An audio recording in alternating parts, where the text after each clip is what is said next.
Sa dami ng ating yaman, huwag isipin na hindi ito mauubos.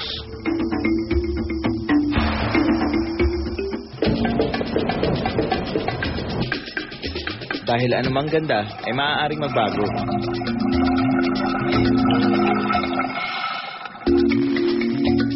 Maaaring mawala.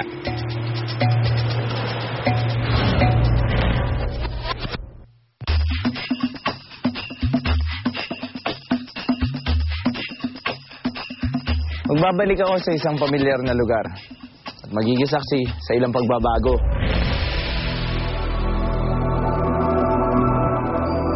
Takbuhan ang kalikasan ng ating mga pangangailangan. Pero hanggang saan ang kayang ibigay nito?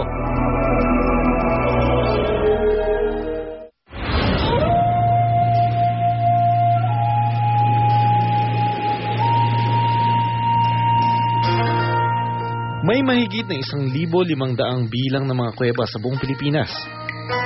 At marami pa ang hindi nadidiskubre.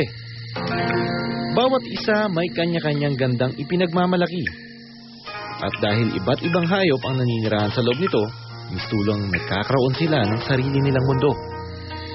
Maraming kuweba na rin akong napasok. At kada isang kuweba may sariling kwento at surpresang hatid. Dito sa Karamuan, ano kaya ang aking matutuklasan?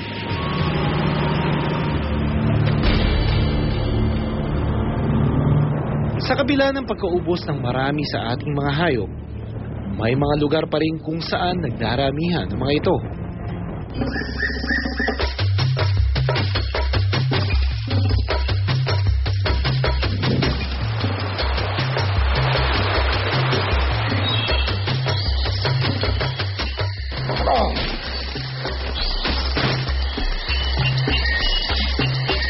Okay, finally, narating na rin natin itong bukanan, itong Umang Cave, no?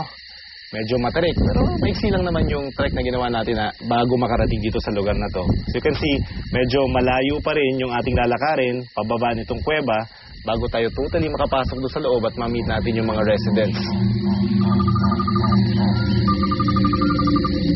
Alright.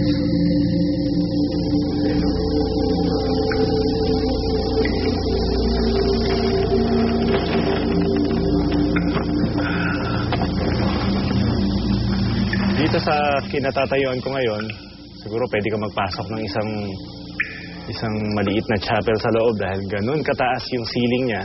Pero wala naman ako nakikita mga paniki. Hopefully, doon sa pupuntahan natin, mas madami pa.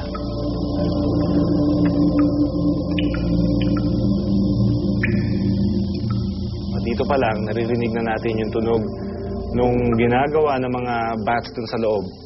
Subukan din natin tignan kung pwede pa natin pasukin kasi from this view, sobrang dilim sa loob at saka hindi na masyado ito na-explore eh. Dahil bihirang mapasok ang kuweba, sensitibo ang mga paniki. Oh! Look at that! My God! Ang kapal! Alright. Okay, minsan na ako nakakita ng ganitong kadaming bats. Kung nagpunta tayo sa Montfort Caves sa Davao, no? Yung iba sa kanila, habang lumilipad, bumabangga sa akin, nauumpog ako, kaya kailangan din mag-ingat ako sa paglalakad dahil pwede ko silang matapakan. Hindi na ako nun. Pero dito kasi, sintiba yung structure ng loob ng kuweba na to dahil napakataas at napakalawak. Medyo nahihirapan yung camera natin na i-focus sila pat nararamdaman natin yung pagaspas ng kanilang pakpak at yung mga sounds na pinuproduce nila habang lumilipad sila sa paligid natin. Ang galing. Pakiramdam ko, libo-libong mata ang nakatingin sa akin. Nag-aabang sa susunod na hakbang na aking gagawin. In fact, sa huling pag-aaral na ginawa ng mga biologists dito sa lugar, nakakita sila ng iba't ibang klaseng species ng bats na sabay-sabay na naninirahan dito sa loob ng Umang Cave. Kakaiba raw ito dahil bihira makakita ng cave na nagiging roosting o breeding ground ng maraming magkakaibang species ng paniki. For the first time sa Pilipinas, na-document natin, nagsama-sama yung mga iba-ibang klaseng species ng paniki to breed in one cave. So, napaka-importante nun kasi dati-rati, di natin alam, wala tayong idea kung saan nag-breed itong mga hayop na to. Ito yung unang pagkakataon na mayroon tayo ng ebidensya, pruweba na nag-breed din sila ng gano'n. Nagkukumpul-kumpul sila, nagsasama-sama sa isang kuweba. Ang ilan sa species ng bats sa Umang Cave, kakaiba at tunay na dapat ipagmalaki at pangalagaan. Katulad na lang ng Philippine Pygmy Roundleaf Bat. Unang na-document sa Bicol, tagal na, mga 50 years ago. And ang dami ng research sa Bicol since then, hindi ito nakikita. Swerte mo na talaga pag nakakita ka pa. Pero nung nakita namin doon sa kuweba mismo, parang nabuhayan ka ng loob kasi, uy, at least nag-breed pa sila.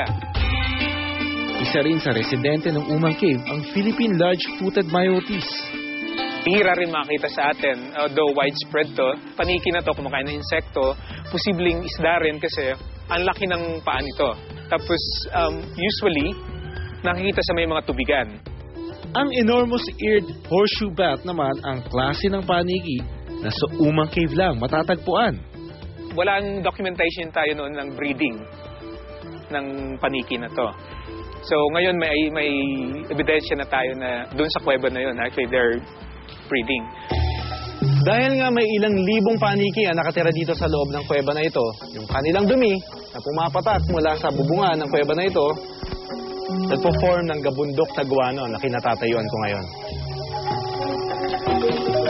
Minimina ang guano sa maraming kuweba at ginagawa itong pataba sa lupa, lalo na sa mga sakahan. Pero ipinagbabawal ito ng batas.